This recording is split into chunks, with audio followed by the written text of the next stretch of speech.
Fazer uma chamadinha para a nossa live das 15 horas, que é com o querido Ricardo Prado. Então, vai cronometrando aí o seu relógio, que eu já vou chamando para a gente bater um papo com o Ricardo Prado, que vai falar da carreira dele de nadador e de como de nadador ele chegou a gestor. Então aproveita, se prepara, vai chamando todo mundo, vai chamando os amigos, que nós voltaremos já já, tá? Meu convidado entrar, né, que já deve estar entrando. Nós vamos falar com o Ricardo Prado enquanto... Ah, convidou, eu apareço. Sensacional. Enquanto eu vou lendo aqui o currículo do Ricardo. Ó, ele já entrou, ele vai fazer o convite. Então, eu tô falando aqui do Ricardo Prado, o currículo dele é bem pequenininho, hein? Ele foi eleito 5 vezes, tá? Campeão universitário. Ele foi eleito o melhor esportista amador nos anos de 1982 e 83, campeão pan-americano em Caracas, na Venezuela, em 1983, foi medalha de prata nos Jogos Olímpicos de Los Angeles em 1984, campeão mundial de natação em Guayaquil, Equador, e recordista mundial do 400 medley. Tá? Ele é bacharel em economia, ele é licenciado pleno em educação física, ele também fez um curso internacional pelo Comitê Olímpico Internacional de Gestão, que é o CAGE, que é um curso do Comitê Olímpico Internacional. Tá? Ele foi treinador, né, de natação no projeto Futuro, de 1991 a 2003. Depois ele foi responsável pela escolha, tá, e pela gestão de 29 locais de treinamento e também da agenda de treinamento dos atletas de 33 modalidades nos Jogos Pan-Americanos e Parapans do Rio 2007. Foi gestor, tá, de políticas de operações esportivas do Comitê Organizador dos Jogos Pan-Americanos de 2007, no Rio de Janeiro. Foi coordenador acadêmico do curso de Educação Física da Anhembi Morumbi entre 2007 e 2010.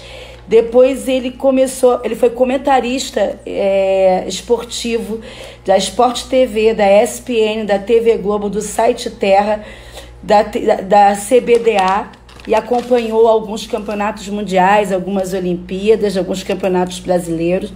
Ele foi gerente de competição esportiva do Comitê Organizador dos Jogos Olímpicos e Paralímpicos do Rio de Janeiro 2016.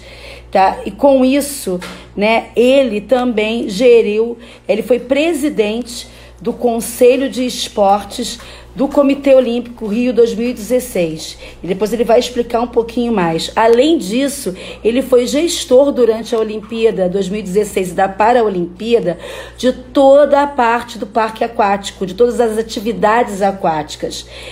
O Ricardo Prado também, ele teve uma coluna diária na rádio JB, né, que era a Voz Olímpica. Além de tudo, ele é gestor de esportes aquáticos. É um cargo que ele teve voluntário na CBDA de 2017 a 2019. E para completar, né, ele é o meu grande ídolo, porque eu fui nadadora e durante a minha infância, ele vai ficar chateado que eu vou falar que foi na minha infância.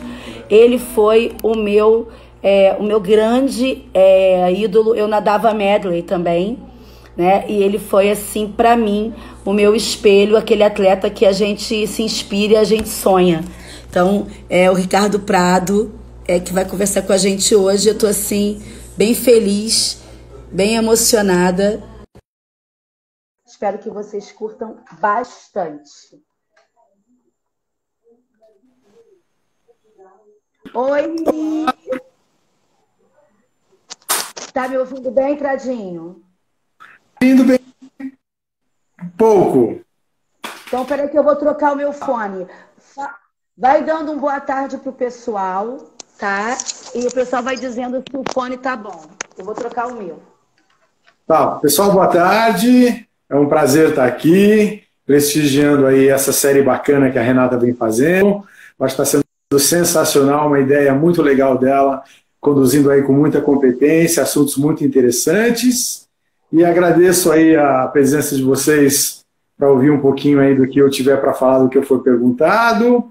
A Renata é uma amiga carinhosa, uma amiga muito querida, fez parte também da minha equipe de trabalho lá nos Jogos Pan-Americanos e Para-Pan-Americanos em 2007. A gente quase teve ela em 2016, mas realmente exigia um comprometimento maior do que ela tinha para passar para a gente, mas a amizade e o respeito ficaram, então a gente está aqui para bater um papinho e matar um pouco a saudade.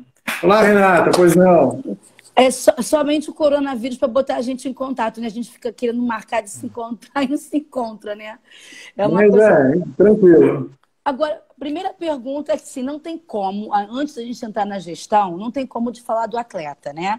Então, como é que aquele menino do interior de São Paulo, Andradina, né Ricardo? Você era de Andradina? Isso. Como é que aquele menino de Andradina que começa a nadar chega, né? Qual é a trajetória desse menino até virar um campeão mundial, um atleta olímpico, um medalhista olímpico? Bom, essa é uma história que eu estou bastante acostumado a contar. Eu nasci numa família de esportistas, eu sou caçulinha de 5 irmãos, Denise, Fernando, Sérgio, Rosa Maria e Ricardo. Então, quando eu tinha 3 anos, a Denise já tinha 13, ela já era nadadora, o meu pai já era envolvido na equipe de natação de Andradina, do nosso clube lá, Andradina Tênis Clube, o Fernando também era nadador, o Sérgio, a Rosa Maria, então eu não tive escolha, eu já nasci naquele meio, né? Então eu não escolhi natação me escolheu, mas desde cedo, quando eles iam treinar, eu já ia brincar na piscina, e enquanto eles treinavam eu brincava, e aos pouquinhos comecei a treinar, ia nas competições, observava, comecei a competir também. Inicialmente era eu e um outro garotinho, às vezes eu sozinho, às vezes ganhava medalha porque nadava sozinho e tal. Mas, ou seja, veio muito cedo para mim. E eu entendi que eu tinha talento, eu entendi que eu estava num ambiente que era propício para eu me dedicar e melhorar, e eu realmente encarei, né? Então, com 9 anos de idade, você tem uma ideia, eu já treinava 2 vezes por dia, ia para o colégio de manhã, lá no colégio estadual em Andradina, vinha para casa, almoçava, pegava a bicicleta, ia com a Rosa Maria, minha irmã mais próxima, a gente ia sozinho para o clube, fazia um treinozinho de 2.000 metros sozinho, treinozinho padrão que a gente estava acostumado, voltava de bicicleta, descansava um pouquinho, e no final do dia, quando meu pai terminava de trabalhar, aí a gente ia de carro para o treino principal, que às vezes era dado por um treinador, quando o Andradina Tênis Clube tinha um treinador, outras vezes pela minha mãe, que era médica, trabalhava o dia inteiro, mas que, se precisasse, no final do dia, ia lá, sentava na beira da piscina e dava um treininho lá. Muitas vezes, treinos que a minha irmã Denise e o Fernando, que já eram mais velhos, que já tinham ido embora de Andradina por causa da natação, procurado um clube maior, nesse caso era o Mogi, era o Clube Náutico Mogiano de Mogi das Cruzes, passavam os treinos que eles faziam em Mogi, minha mãe dava uma adaptada e eu e a Rosa Maria fazíamos lá em Andradina. Então a natação sempre foi uma coisa bastante atuante, séria na nossa casa, e eu encarei desde cedo e, como eu falei, com 9 anos de idade, eu já treinava 2 vezes por dia, então quando eu ia para competir, eu entendia que eu tinha investido mais que as outras crianças, eu levava mais a sério. Então, os meus resultados eram melhores, né? Com 12 anos, fui na minha primeira seleção brasileira, num campeonato sul-americano no Peru.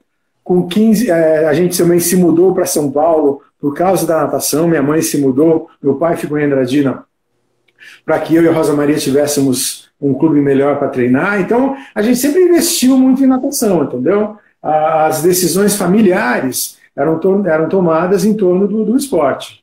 E claro que não deixava o colégio de lado, sempre estudando, sempre passando de ano, muitas vezes morando em Andradina. Andradina era 9 horas de ônibus de São Paulo.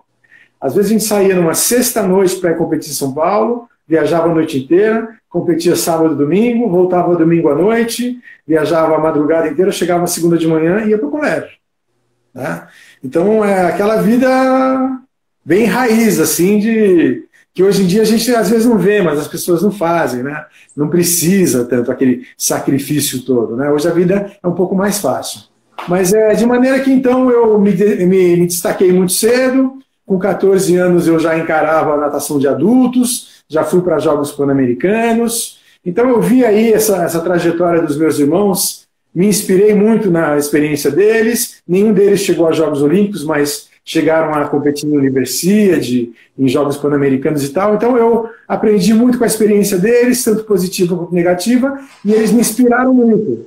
De maneira que eu, com 15 anos, fui para os meus primeiros Jogos Olímpicos, foi lá em Moscou, que foi muito interessante.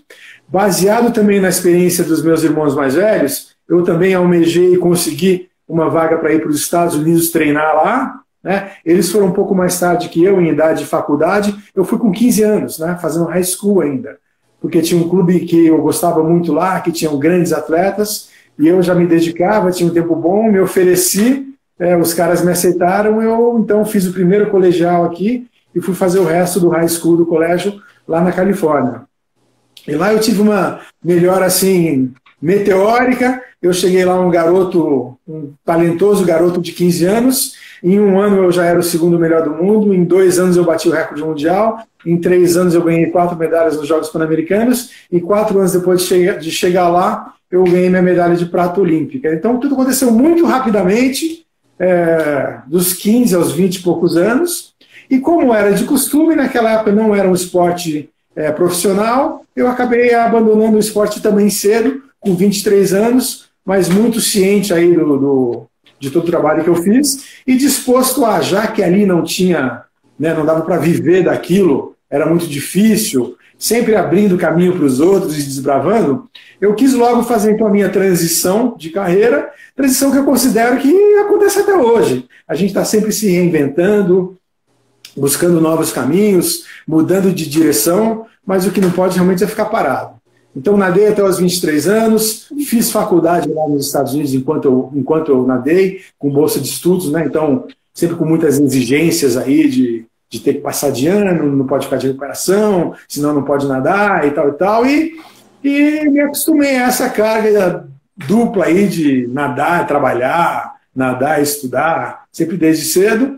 E desde então, né, trabalhei como treinador, tive a minha própria equipe aqui em São Paulo, do Projeto Futuro, durante 10 ou 12 anos, trabalhei em alguns clubes e em 2004, quando o Brasil e o Rio de Janeiro ganhou o direito de sediar os Jogos Pan-Americanos de 2007, eu fui convidado pelo então diretor de esportes, que era meu companheiro de seleção brasileira, ele era do atletismo, né, e eu da natação, o Agberto Guimarães, para fazer parte da equipe dele, e ali eu então larguei a beira da piscina e fui trabalhar numa área onde eu não tinha nenhuma experiência, não tinha tanta autoestima naquela área ali e tal, e fui ser um gestor esportivo, trabalhar com gestão esportiva, com organização de grandes eventos, com lidar com pessoas, com compra de equipamento esportivo, com gestão aí geral, né? Então foi uma experiência muito interessante que eu acabei estendendo. Então, 2004 a 2007, essa é a minha primeira experiência. Depois voltei aqui para São Paulo, fui trabalhar na Universidade em Embi Morumbi para coordenar o curso de Educação Física que eles estavam lançando ali. E 2011, o Rio de Janeiro vencendo aí de novo a disputa para sediar os Jogos de 2016. Voltei para o Rio de Janeiro em 2011 e fiquei lá até poucos meses atrás. Cumpri aí essa difícil tarefa de entregar Jogos Olímpicos em 2016. A partir dali, fui trabalhar na Confederação, talvez a fase mais difícil da Confederação Brasileira de Esportes Aquáticos, com alguns presidentes na cadeia quando a gente entrou, falta de patrocínio, milhares de brigas políticas homéricas e tal, mas continuo ainda um membro voluntário lá da CBDA, quero ajudar o meu esporte o máximo que eu puder, e acumulando experiência aí, pronto para novos desafios, entendeu, Renato? Eu acho que a gente nunca vão dar uma bola redondinha para a gente, né? Eu digo gente, acho que todos nós aqui, né? Para mim a bola nunca veio retinha, nunca veio redonda, veio sempre muito torta, toda distorcida, para a gente ajudar, porque eu acho que quando ela vem retinha, não para outra pessoa, né? Eu sei que para mim sempre veio a bola sempre torta, e a gente então é obrigado a fazer aquele trabalho todo, aprender muito e devolver a bola retinha para a próxima pessoa. Eu acho que a minha função, acho que nesse mundo aí tem sido essa, e provavelmente vai ser essa até os meus últimos dias. Uma coisa que é muito interessante, o Pradinho, porque a gente já te chama assim, né? Você já está acostumado. É que você já era um cara que desafiava os padrões enquanto nadador, né? Você fugia do biotipo, você fugia de tudo da época. Então, isso já era um desafio. O que isso, né, te fortaleceu ou foi um ponto forte para você fazer essa transição para a gestão? Te ajudou isso? Com certeza, acho né? que ajudou, claro. Né? Ter começado numa cidadezinha do interior, com uma piscina, sem treinador, com água fria, né? Sem espaço sólido para treinar, porque a piscina era dos associados, que volta e meia atrapalhavam o seu treino. Então, tudo muito mais longe, tudo muito mais difícil. Aí, quando eu fui lá, consegui realizar o meu sonho, fui lá para os Estados Unidos, né? Eu tinha pouco dinheiro, morava numa casa de família, meu dinheiro era contadinho, o meu almoço que a minha mãe americana fazia para mim, que eram 2 sanduíches, eu comia logo depois do treino da manhã, que começava às 5h15 da manhã. Eu nem lembro o que eu almoçava, porque o meu almoço eu comia depois do treino. Não que eu passei fome, não passei fome na minha vida, né? Graças a Deus. Mas eu fico pensando assim, né? Como é que eu fazia, né? Então, eu com 15 anos de idade, treinava das 5h15 da manhã até as 7h30, ia para o colégio, passava 6 horas no colégio, voltava direto para o treino de novo, mais 3h30 de treino. Então, cara, quando eu subia no bloco para nadar, para competir, olhava para o lado e falava, cara, eu tenho que ganhar essa prova, né? Eu invisto muito mais do que os outros, eu levo isso aqui muito mais a sério. E o legal é para você ter essa autoconfiança, para você realmente acreditar em você, e tal, isso acontece no dia a dia, né? É uma construção diária, né? Então, eu fazia esses treinos horrorosos aí às 5h15 da manhã, que ia direto para o colégio, voltava para o treino de novo. Eu botava minha sunga molhada do treino da manhã, minha toalha estava molhada de novo, porque eu molhei elas de manhã, fui para a sacola, fui para o colégio, voltei de novo, estava molhado, né? Então, eu treinava muito bem, rendia muito bem, né? Então, tipo assim, minha vida foi muito difícil. Né? E sozinho, no começo não falava inglês, pouca grana, blá blá blá. Depois eu consegui uma bolsa de estudos. Sem patrocínio. Não, eu até tinha patrocínio. Depois que eu virei campeão mundial, tinha patrocínio, mas era $300, era R$1.000. O que você faz com R$1.000 morando em Dallas, Texas, numa universidade onde só tem milionário? Tudo bem, eles pagam minha comida e as minhas aulas, mas e o resto? Você é um marco histórico, porque depois de você, né, você inaugura a geração prata da natação brasileira e a partir de você, os holofotes para a natação brasileira mudam e toda uma geração que vem depois não vem menos sofrimento, não, também, mas com mais conforto. Vem com bem mais estrutura, viu? Eles vêm com bem mais estrutura. Tanto que, tipo assim, o Gustavo nadou até os 36 anos. Se não tivesse estrutura, eu não teria nadado. Eu nadei aos 23 anos porque não tinha estrutura. Se tivesse estrutura, eu teria ido até os 34 também. Então, o que eu acho que é legal é que, com o meu sucesso, eu acho que um pouquinho da natação, do esporte brasileiro, acordou para o fato de que, cara, outros assim não vão acontecer. Ou a gente começa a levar a coisa a sério e dar uma certa estrutura, ou a coisa não vai andar. Então, eu acho legal que eu acho que eu ajudei a fazer com que as coisas melhorassem para as outras gerações. Sim, e eu não vou nunca esquecer que a sua prova, quando você bateu o recorde mundial, foi a primeira vez que uma TV aberta transmitiu uma prova de natação. Eu era pequena. Pois eu tive muita sorte também, né? Porque era só futebol, entendeu? Isso. E depois começou o vôlei, mas natação mesmo, ao vivo. Vamos ver o Pradinho, e você estava você bateu. Isso é uma memória da minha infância. Eu parei em frente à televisão e aqui eu nadava na Gama Filho e aquilo foi algo que depois, olhando a história, foi algo que nunca, sem precedentes, uma prova de natação ao vivo narrada numa TV aberta, até porque não existia TV fechada nos anos 80. Não, e o legal também Eu estava pensando, até esqueci o que eu ia falar. Desculpa. Mas, né, aí parei com 23 anos. Tipo assim, não teve nenhum gestor esportivo que falou assim, cara, o cara tem 23 anos, tem uma medalha olímpica, tem um recorde mundial, campeão mundial, tá parando de nadar, por quê? Vem cá, o que você precisa? Cara, não teve ninguém para fazer isso. Né? Que porcaria de gestores esportivos que a gente tinha na minha época. Como eu fui infeliz, né, de ter feito o que eu fiz naquela época que eu fiz, mas seriamente ali, cara, eu não tinha nada que mais que eu fiz tudo praticamente sozinho. Então, aos 23 anos de idade, sem patrocínio, sem perspectiva, sem uma base técnica que pudesse me ajudar a eu melhorar, eu parei de nadar. Né? Só que não teve um infeliz para falar assim, Ricardo, o que você precisa?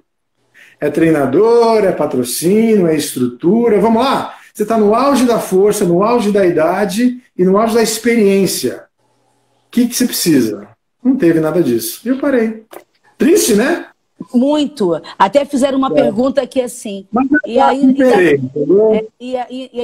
fizeram uma pergunta aqui assim. E ainda tem a solidão, que é uma coisa. Exatamente.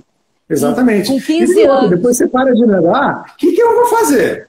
Né? Mas aí que tá. Cara, você para de nadar, mas você faz uma faculdade de economia e depois você resolve fazer educação física.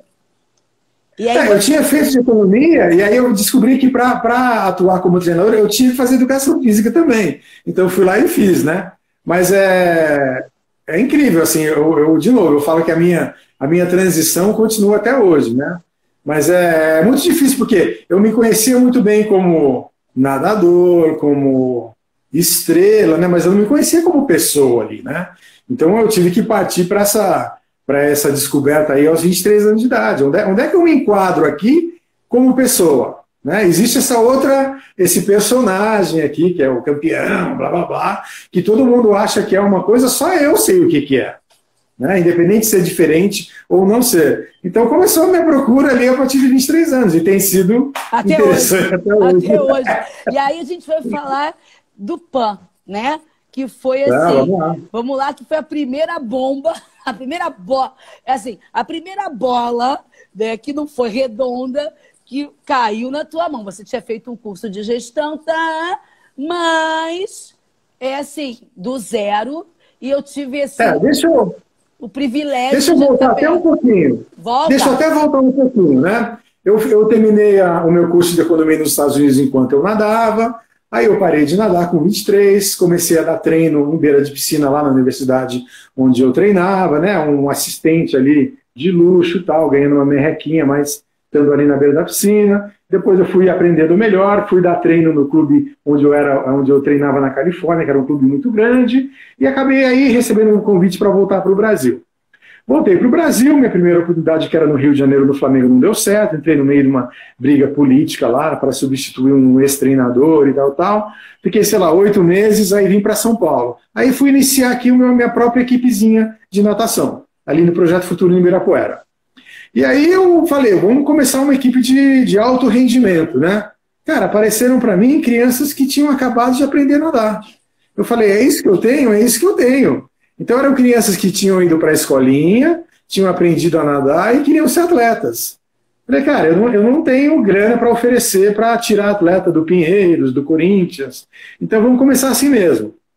Então estamos lá, gente, numa piscina pública, né, do estado de São Paulo. Então, volta e meia a piscina quebrava, no final de semana não podia treinar, não tinha dinheiro para levar os atletas para a competição, não tinha dinheiro para uniforme. Então, cara, o perrengue foi a vida inteira, né? O perrengue total, mas a gente vai indo, vai superando, vai fazendo do jeito que dá.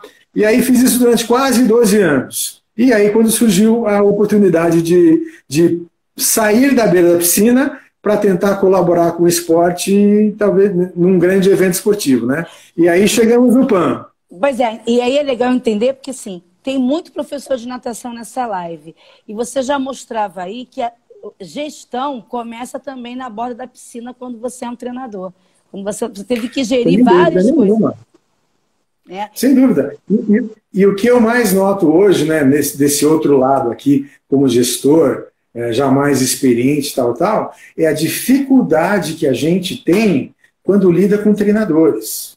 Treinadores puros mesmo, aqueles que são lá, né, só dão treino, que, cara, não sabem fazer um planejamento, não conseguem emitir um relatório, não conseguem fazer uma prestação de contas. Então é difícil. A gente sabe que eles são muito talentosos em lidar com os atletas, na preparação dos atletas e tal, mas qualquer parte burocrática, muito difícil. Então, se você é um professor de educação física, trabalha com esporte, como treinador e tal, e quer ser um grande treinador, tá indo no caminho de ser um treinador de grandes atletas, não esqueça dessa outra parte aí também. Tem que saber fazer uma prestação de contas, tem que saber fazer um relatório, tem que saber escrever, né? Então não deixa de lado essa parte mais administrativa não, que é muito importante. E aí chegamos no PAN, que você tem que recrutar, escolher 29 lugares para treino, escolher uma equipe de pessoas na qual entra uma doida para trabalhar, né? E assim, fora isso, gerenciar também compra de material, aqueles chefes de missão, organizar treino, alimentação de treino. Como é que rola isso tudo aí? Porque acho que é muito importante esse bastidor do PAN. É muito. Isso. Uma experiência maravilhosa, muito desgastante, né? E também muito similar aos Jogos Olímpicos. Na verdade, os Jogos Pan-Americanos, eu acho que envolviam 5.300 atletas ou alguma coisa assim. Os Jogos é o dobro, né? Acho que os Jogos Olímpicos eram 10 mil atletas, mas eram até um número maior de modalidades, devido às modalidades paralímpicas, né? E aí eu aceitei o cargo, fui indicado, fui direcionado para o cargo de o chefe das políticas de operações esportivas. E aí as nossas responsabilidades eram escolher e gerenciar os locais de treinamento, e compra de equipamento esportivo, e também a parte daquela central de informação da Vila Pan-Americana lá, né? Então, isso. Locais de treinamento. Pois é, locais de treinamento. A gente tinha acho que 33 modalidades diferentes. Muitas delas, o próprio treinamento acontecia no local de competição, mas algumas outras requeriam, às vezes, 2, 3 locais de treinamento além do local de competição, né? E além disso, por exemplo, o polo aquático, né? O polo aquático a gente tem lá, vai ser no Maria Lenk, logo após, quando termina a natação, começa o polo aquático. Ok, mas o polo aquático tem 12, geralmente 8 equipes masculinas, 8 femininas, elas todas treinam 2 vezes por dia. Onde é que eu vou achar tanta piscina? Né? E a mesma coisa para o pentatlo moderno, para o triatlon, para o atletismo, né? Para todos os esportes, não era só esporte aquático, né? Então nós passamos aí 2 anos praticamente visitando tudo que era instalação esportiva na cidade do Rio de Janeiro, encontramos muito poucas que realmente eram de um padrão razoável. Infelizmente no Brasil a gente tem essa cultura de constrói e depois não faz manutenção, então as coisas ficam depredadas muito rapidamente e a gente não constrói novas instalações. Sei que o que eu encontrei foi muito difícil, e a gente acabou tendo que abaixar um pouquinho até o nosso padrão de gostaríamos de oferecer, sei lá, 6 quadras, olha, infelizmente vão ser 2 e vai ter que ser assim, né? E outra coisa, a gente também tinha um cronograma ali, né? Olha, a gente de início tem o Ricardo, que é o único, aí faltando 24 meses o Ricardo consegue 2 assistentes, faltando 20 meses entram mais 4 supervisores, faltando 1 ano entram 3 coordenadores. Cara, isso aí era lindo no papel, mas nunca acontecia. Sei que a gente chegou, sei lá, faltando praticamente, eu cheguei acho que sozinho, faltando 3 meses para os Jogos. Aí o primeiro que entrou foi o Maurício Rodrigues. E graças a Deus o Maurício é um cara muito competente e conhece muita gente, então conseguiu trazer gente muito competente para a nossa equipe. E é difícil, porque às vezes você tá pedindo para o cara um comprometimento de 6 semanas e depois acaba, né? Então, mas eu não posso largar onde eu estou, né, por um compromisso de 6 semanas e depois ficar sem nada, né? Então é muito difícil montar uma equipe boa nessas condições, né?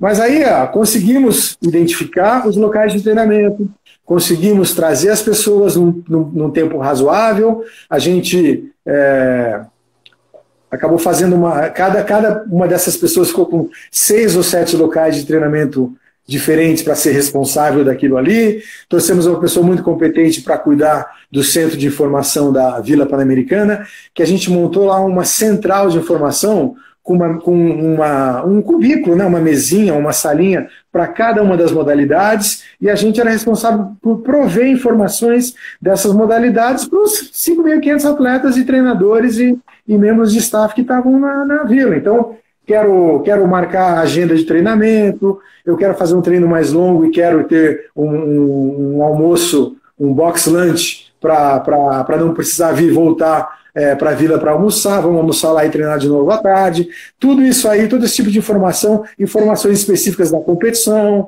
inscrições, horários, os horários de transporte, de ônibus, tudo por nossa responsabilidade para repassar para as equipes aí, além dos treinamentos e dos locais de competição. Então foi muito desafiador. Eu jurei que nunca mais iria me colocar numa situação daquela, mas deu mais 3 anos, veio os Jogos Olímpicos e a gente entrou numa fria maior ainda e foi maravilhoso também. Tem uns bastidores assim maravilhosos, né? Porque assim, eu trabalhei com você nessa fase aí. Eu lembro que nós ficamos 3 meses treinando com 3 sistemas de computadores. Caso um falhasse, isso, né? Caso um falhasse, tinha o plano B, depois tinha o plano C. E a última coisa que poderia acontecer é fazer no papel. E o que aconteceu? E foi o que aconteceu, né? Pois é, e fora o fato de uma hora a gente, tipo assim, o comitê é uma organização pulsante que vai crescendo, né?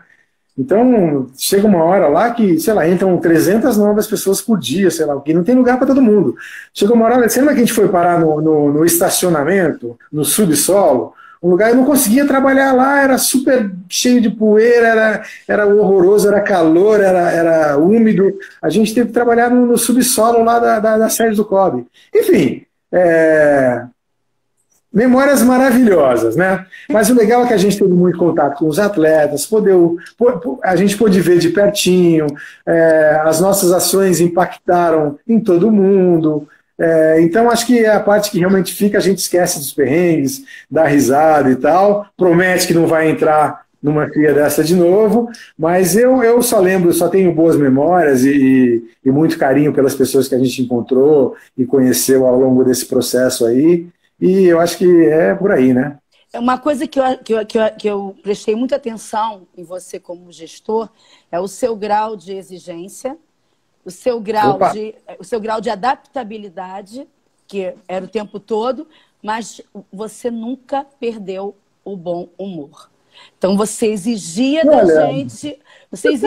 gente muito, né? Quando você chegava, a gente tremia, literalmente. Chegou o boss, chegou o chefe, mas você vinha diretivo, assertivo, já dizendo qual era o problema. Vamos tentar a solução, mas tinha sempre um bom humor, né? Porque isso era intuitivo ou você tinha isso já estudado? Ou era intuitivo? Olha, Renato, essa coisa do bom humor, eu acho que é mais ultimamente que a gente tem que dar risada, não tem outro jeito, né? Quando possível. Agora, eu acho que o lance eu acho que você se adaptar às condições é uma coisa muito brasileira, né? E é uma coisa que, desde pequenininho, começando em Andradina, a gente tinha que se adaptar a tudo. Era tudo mais longe, tudo mais difícil, tudo mais caro, tudo mais complicado. Então, desde que eu me lembro como pessoa na natação, as coisas nunca iam do jeito que você queria, né? Então, você era muito obrigado a se adaptar, né? Com essa pandemia aqui, eu estou fazendo uma reforma num apartamento. Eu fiquei 9 anos no Rio de Janeiro, né? E eu voltei para São Paulo e falei, olha, esse apartamento que eu tenho tem 40 anos, vamos fazer uma reforminha nele. 2 meses a gente mata isso. Cara, veio a pandemia. Cada dia é uma novidade diferente. Agora eu estou quase no final, eu acho que mais uns 20 dias termina, e agora vai ter o rodízio dia sim, dia não aqui em São Paulo. Como é que o meu empreiteiro vai conseguir chegar na obra? Então a vida da gente é assim, né? A minha vida sempre foi assim. Então é só questão de a gente... qual é a tarefa? Quais são os obstáculos? Qual que é o problema? Cara, vamos chegar na linha mais reta aí e tentar simplificar a coisa e ver como é que dá para fazer. Então isso aí acho que a gente aprende na vida da gente, leva para o lado profissional e traz de volta de novo da vida para a vida da gente. E eu acho que a gente nasceu num país muito instável, né? Então, acho que isso aí deveria ser assim, no instinto de todo brasileiro. Eu acho que eu tenho isso muito aflorado, e eu acho que nós brasileiros temos muita facilidade com isso também. Né? E qualquer coisa grandiosa que a gente querer fazer aqui, vai ter que ter isso, porque é tudo muito instável, né? Muito. Cada minuto é um flash mesmo. É surpreendente. Cada mergulho é um flash. Cada mergulho é um flash. E aí, Prado, o que você leva do PAN, né? E você fala assim, realmente eu lembro disso. Nunca mais eu vou me meter nisso. Isso eu lembro. Aí você vai e daqui a pouco eu tô vendo você já envolvido na Olimpíada, que é um projeto muito maior. E aí, pergunto, o que a experiência do PAN te deu de upgrade e o que você encontrou de diferente, melhor ou pior, e tal, no desafio do Rio 2016? Boa pergunta, mas eu vou até voltar um pouquinho. Alguns perrengues do PAN aí, que eu acho que vale a pena a gente listar para eles entenderem direitinho. A gente ficou responsável pelos locais de treinamento, pela compra de equipamentos para esses locais e para os locais de competição, e também pela movimentação desses equipamentos aí. Então, por exemplo, a Lutas. Lutas termina na quarta-feira, e no mesmo lugar onde eu estou treinando Lutas, na quinta já começa o judô, já tem que estar em judô lá. Na quarta noite sai o equipamento de Lutas, entra o equipamento de judô, quinta de manhã, tem 8 da manhã, tem gente treinando judô, em 8 países treinando judô lá, tem que estar, todo o equipamento tem que ter saído de lá. Arena HSBC, Arena Olímpica do Rio, era a arena da ginástica artística, né? Ginástica artística terminou na segunda noite, terça-feira começa o basquete lá. Então, todo o equipamento de 200 toneladas da ginástica artística tem que ser desmontado durante a noite para que, no mínimo, na parte da tarde já tenha treinamento de basquete. Só que teve uma briguinha entre o Ministério do Esporte e o Rio 2007, e os 18 caminhões com equipamento da ginástica foram confiscados e eu não tenho caminhão. Foram lá, recolheram o equipamento da ginástica, o Ministério do Esporte foi lá e confiscou esses 18 caminhões, de maneira que o nosso pessoal de logística está sem 18 caminhões para fazer as outras movimentações de outros 12 esportes. Como é que a gente faz? Então, olha, muitas noites sem dormir, muita palpitação do coração, desenvolvi um leve bruxismozinho de quebrar alguns dentes. Mas, cara, a gente faz pelo país, né? A gente não pode dar um mole de o Brasil errar e pisar na bola e 12 locais não estarem prontos no dia certo. Então, a gente tem que fazer o possível e o impossível, né? Isso tudo é muito interessante. Né? E isso a gente... Sem contar os voluntários que sumiram no meio do processo. Que coisa feia cultural de brasileiro feio, né? Eu vou pegar o uniforme e não apareço mais, sabe? Fim da picada, né? Só no Brasil. Mas só aí no Brasil. conseguimos entregar jogos pan-americanos excelentes, isso nos deu base para fazer um pedido legal de ter Olimpíada, conseguimos ter Olimpíada, não podia ficar de fora, né? Imagina que eu ia ficar aqui em São Paulo vendo outras pessoas trabalharem em Jogos Olímpicos e eu aqui chupando o dedo? Não ia dar. Ia dar ruim. Então eu me coloquei à disposição, graças a Deus o nosso mestre, grande Agberto Guimarães, o diretor de esportes, gostou do meu trabalho, me chamou de volta, e aí inicialmente eu fiquei com todos os esportes, na medida que foram chegando mais pessoas, fomos trazendo mais gente, dividindo um pouquinho mais, e no final eu fiquei aí com todos os esportes aquáticos, natação, nado sincronizado, saltos fundamentais, polo aquático, maratona aquática, e depois nos Jogos Olímpicos e natação paralímpica. Então foi praticamente aí na Olimpíada, praticamente 15% dos atletas eram atletas de aquáticos. Então ficaram nas costas, aqui nessas costas aqui.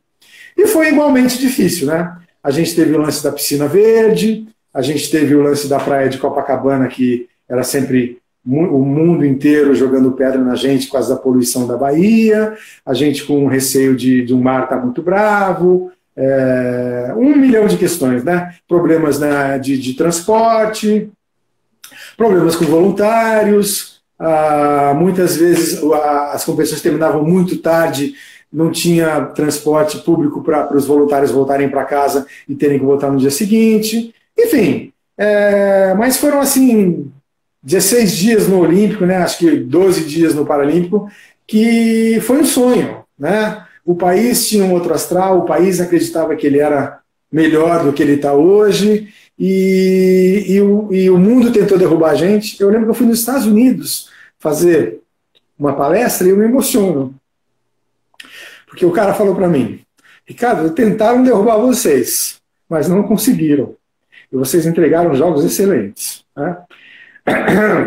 Então, cara, tentaram derrubar a gente muito, sim, de graça, de picuinha, só porque a gente nunca fez nada assim, né? Quem faz isso são os grandes europeus brancos, né? A gente não tem, nunca fez isso antes, né? Então, tentaram derrubar a gente, sim, e não conseguiram. Então, que bom, né? E que bom que a gente chegou até o final, entregou aquilo que era necessário. Eu acho que o povo brasileiro teve orgulho do país durante aquele período e vamos para frente. Vamos para o próximo desafio. Pois é. E aí, a gente falando de gestão, né, que é um tema que você gosta, eu também gosto, né? Como você vê hoje a gestão esportiva? Não precisa ser só do desporto, não. Porque a gente tem... Quando eu falo de gestão esportiva, eu falo de gestão de academia, de gestão de fitness. Você também tem... Eu sei que você é um cara muito atento, muito ligado. Como você está vendo a formação dessa gestão? Qual é o seu olhar sobre isso e qual a experiência que você tem? Olha, legal. Para começar, assim, em termos de academia, que é um assunto um pouco mais longe da minha realidade, eu entendo que o Brasil é um ícone e está muito à frente em termos de academia de muitos lugares do mundo, né? A gente entra numa academia aqui, a gente tem serviços que você vai lá fora não existem, né? Eu acho que a assistência que é dada para o cliente da academia aqui no Brasil, eu acho que em lugar nenhum do mundo você tem isso. Então, desde lá da década de 70, quando começou a se popularizar as escolinhas de natação e as academias de natação, que depois vira de ginástica também, ginástica aeróbica, eu acho que o Brasil é pioneiro em tudo isso. Eu morei muito tempo nos Estados Unidos, frequento bastante lá, tenho muitos amigos. Cara, eu não vejo o cliente sendo tão bem tratado, tão bem atendido em lugar nenhum no mundo como aqui no Brasil. Isso é de um histórico de 40 anos para cá, eu diria, né? Então, acho que nesse quesito a gente está muito bem. No esporte olímpico e na gestão esportiva de esportes olímpicos, é uma coisa mais recente, né? A partir de 2007 que o Brasil realmente se acordou com o Pan-Americano, depois com a Olimpíada, e esses anos todos que antecederam e que já se passaram, e a gente vem vivendo essa ressaca, né, essa diminuição no investimento, eu acho que surgiu muita gente experiente muito boa, surgiu muito espaço para as pessoas trabalharem, a ponto de profissionais brasileiros também terem ido para fora. Tem gente do Brasil no COI, tem gente do Brasil nas federações internacionais, né, que trabalharam aqui, demonstraram serem muito capazes e foram convidados para ir trabalhar fora. Mas, ao mesmo tempo, também abriu muita oportunidade para gente mais oportunista, né? Então, eu via mesmo ao longo do processo de organização dos jogos, antes dos jogos chegarem, lançamento do livro não sei do quem dos Jogos Olímpicos. Cara, o que você sabe de Jogos Olímpicos? Que experiência que você tem, né? Então, muita gente que não participou ou que não esteve diretamente envolvida, meio abraçando um pouquinho esse conhecimento e vendendo um conhecimento que não tem. Então eu vejo que um pouquinho disso rola geral hoje, né? Tem muita gente tentando ensinar uma coisa que não viveu. Então o que eu diria é o seguinte, para que a gente tomar cuidado e torcer para que as pessoas sejam bem criteriosas, para que elas escolham aqueles profissionais que realmente têm conhecimento, que estão lá há mais tempo, que passaram por todo o processo de aprendizado e não sejam tão rápidos em contratar aqueles caras que que não viveram tudo aquilo, mas que tentaram se apropriar aí de um conhecimento que eles realmente ainda não têm. Eu acho que está rolando muito disso hoje. Eu compartilho dessa opinião e tem algumas perguntas aqui para você. Mas antes das perguntas, tem duas pessoas aqui que querem te mandar. Uma é a Cláudia Mellen, que está dizendo aqui que é um orgulho você nadar na Sumaré Esportes. Que isso, é uma honra para mim. E pena que eu só não estou lá nadando todo dia porque está fechado, né? Tomara que abra logo. E olha, vocês me aguardem. Se vocês deixarem, eu volto. Muito obrigado. A Cláudia Melli está te mandando um beijo. E uma outra pessoa fazendo aqui, a Juliana Jansen, na época da Maré, falou que nunca esqueceu quando você foi lá fazer uma apresentação para os alunos e que você tirou foto com todo mundo, com maior humildade, com maior paciência, está te mandando um beijo. E o Bicudo, o professor Bicudo, também está dizendo que você sempre se meteu nos eventos que ele inventava e que você ia lá, nadava com todo mundo, com maior paciência. Então, fora os outros beijos que você vai ver depois, mas esse eu não posso deixar de passar. Aí fizeram uma pergunta. Obrigado, gente. Certamente foi um prazer e tem sido maravilhoso, entendeu? Eu não acho que eu fui perfeito em todos os lugares, não. Eu acho que teve lugares que eu fui que talvez não tivesse com muita paciência e tal, mas eu sou muito agradecido a todas as experiências que eu pude ter. Aí agora tem umas perguntas mais voltadas para Tóquio, que foi adiado. Né? Você, como gestor, você achou assertiva essa decisão ou você achou que eles demoraram demais? Qual é a sua análise em relação, já que você esteve tão perto, você pode falar disso, né? Teve muita gente que criticou que eles demoraram, teve muita gente que não apoiou. Então, você que já viveu isso, o que você diria para a gente em termos dessas decisões do adiamento da Olimpíada? Eu diria que não é uma decisão fácil, né? E eu diria que eu tive aí o privilégio, a oportunidade de trabalhar durante 6 anos, muito próximo ao pessoal lá do COI, do Comitê Olímpico Internacional. Então, literalmente, todos os caras que mandam lá, eles estavam vindo almoçar com a gente, passava 2, 3 dias, a gente ia para lá, passava 2, 3 dias em reuniões de 12 horas por dia com esse pessoal todo, analisando tintim por tintim de toda a nossa programação, de toda a nossa organização. Então, os caras são muito profissionais, muito sérios, lidam com cifras astronômicas e nenhum tipo de decisão dessa é fácil, né? Eu achei que eles demoraram um pouquinho para admitir. Certamente eles já viam que aquilo era inevitável, né? Então, até na época eu falei, nossa, demoraram para aceitar que isso era necessário, né? Então, tipo assim, aceita que é melhor, né? E até critiquei um pouquinho, mas tipo assim, quem que ia imaginar, né, gente, que ia tomar uma proporção dessa? Eu entendo que os caras esperaram até o último segundo, isso implica em muita coisa em obrigações, em direitos, em muito dinheiro, né? Então, eu acho que veio na hora certa, porque acho que antes disso talvez fosse arriscado, depois disso certamente seria pior, mas é difícil, os caras são experientes, são competentes, eles inventaram esse troço todo, né? Eles que formataram isso aí, e eles vendem isso muito bem vendido, e a gente compra com prazer, paga o que for, ou não é? Né? Então eles não são, eles são profissionais, então nem sempre as decisões são fáceis, né? E pode ter sido uma decisão muito difícil, talvez tomada uma semana depois, mas continua sendo a decisão certa, né? E, cara, eu acho que o atleta, eu sempre me vi como um atleta com o jogo de cintura que eu tenho como profissional. Eu sempre fui obrigado a ter esse jogo de cintura. Então, posso até estar enganado, mas eu entendo que todo atleta tem que ter um pouquinho também. Então, cara, se a sua prova não é dia 30 de julho de 2020, se jogaram era para 30 de julho de 2021, ok. Você vai lá e vai se preparar e vai fazer o melhor que você puder. Não sou muito afim de ouvir muito mimimi, não.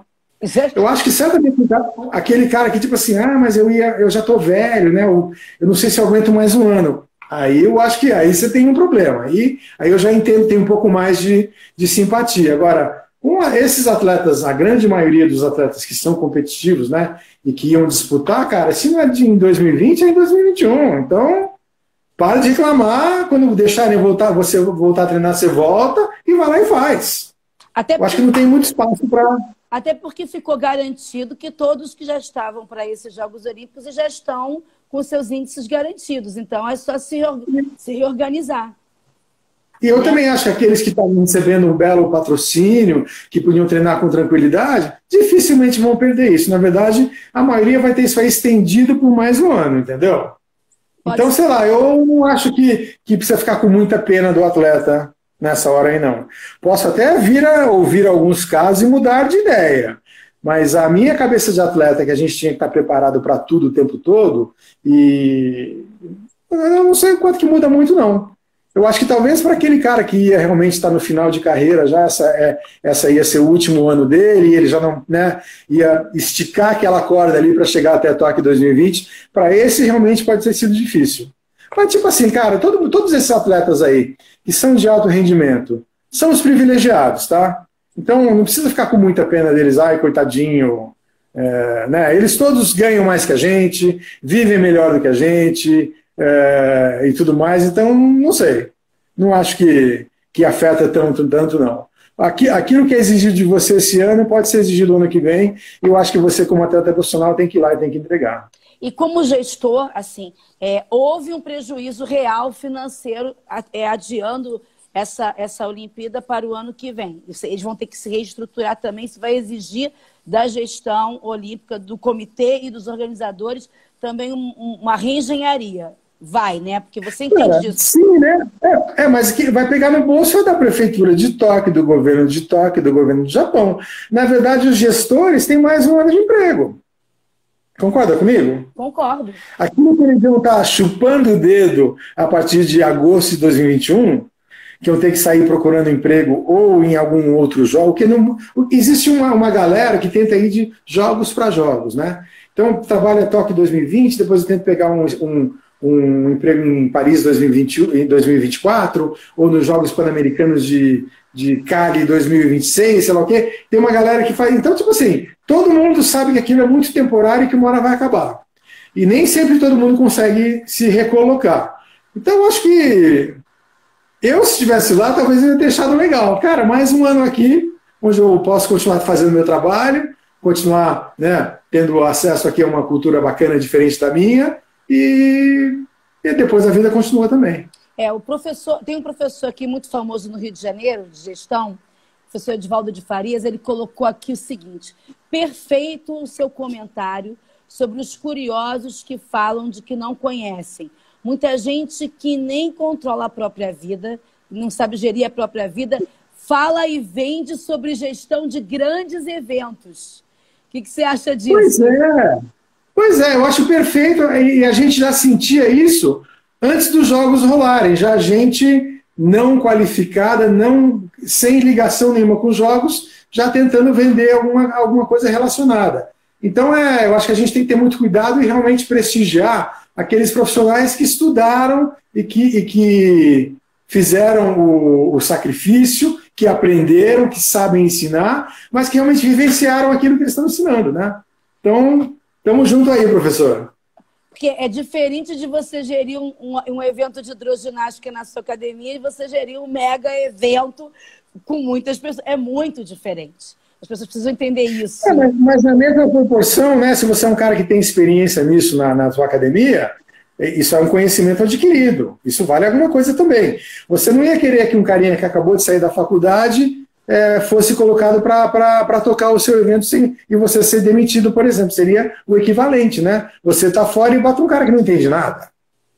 Então, acho que a gente tem que sempre tentar prestigiar aquelas pessoas que realmente têm o conhecimento, que sabem passar e que sabem ensinar, né?